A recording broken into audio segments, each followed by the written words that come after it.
This is third video of the series how to choose perfect minoxidil.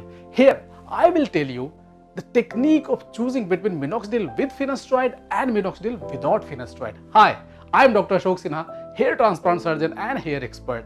If you are looking for best minoxidil or best brand in maximum discount with treatment support, visit www.addonwellness.com. Minoxidil is available in two forms: normal topical minoxidil and minoxidil with 0.1% finasteride topical solution.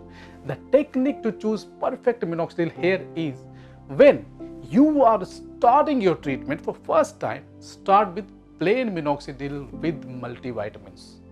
After 2 months of treatment still hair loss is high, then go for minoxidil with finasteride.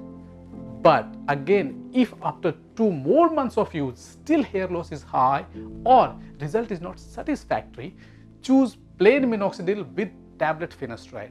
And once hair loss is stabilized, and if you want to stop finasteride pills, then you can switch over to minoxidil with finasteride solution to maintain the result.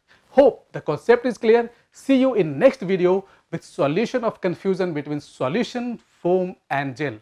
Till then, take care, stay tuned.